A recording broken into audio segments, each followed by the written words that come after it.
Hello everyone. Week 5 of class has begun. So last week we studied the cardiovascular and the respiratory systems.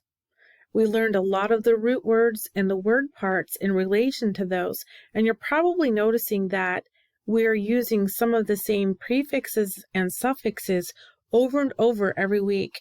And by doing so, that helps us to remember those more easily as well. All right, we had some interesting discussions regarding diagnostic tests or treatment procedures that are related to both the cardiovascular and the respiratory systems as well.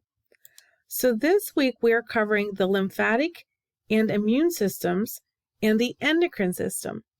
So remember to review the lecture in the week 5 lesson folder, and then of course make sure you're utilizing those practice activities in class every week.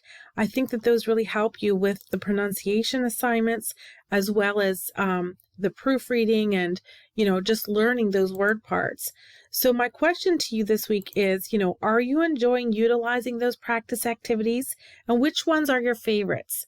So feel free to either email me or place a post in the Ask Your Instructor tab and let me know. So for this week's discussion, you're going to choose one endocrine hormone and answer the following based on that specific hormone. You're going to state what organ produces the hormone. You're going to list and describe the functions of the hormone. Then you're going to consider what happens if there's an overproduction of the hormone or an underproduction of it, and then what happens. And then you're going to identify one disease or condition that can occur, and then evaluate how that disease influences our immune system. I apologize for the number 5 there. That shouldn't be there. All right. And so for your assignments this week, same as just like the previous weeks, you have your pronunciation assignment where you're going to choose 20 terms from the given list. Remember to use the websites dictionary.com and Merriam-Webster Dictionary if you need additional help. The practice activities in class are really, should be the first place you go.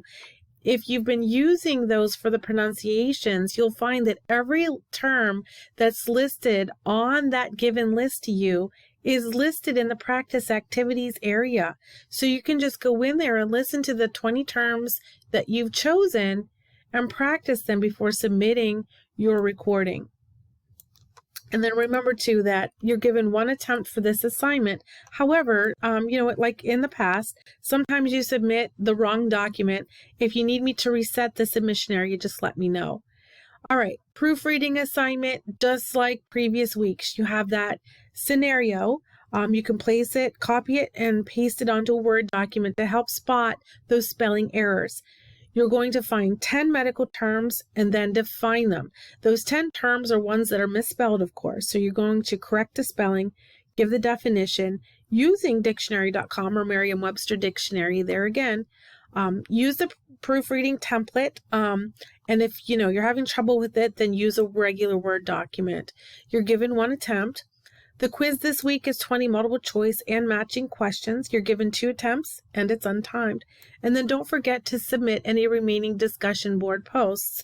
As always, initial posts should be placed by Wednesdays and at midnight. And then of course, all other posts are due by Saturday at midnight. You should be replying to at least 3 others with nicely elaborated posts so that you're gaining full points.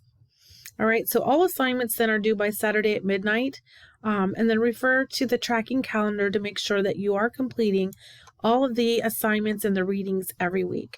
Okay, so there again, if you have any questions, reach out to me through that Ask Your Instructor area. You can email me at my Bryant Stratton email, or I've listed my phone number here so you can always text or call me. All right, thanks, and I will see you in the class discussion.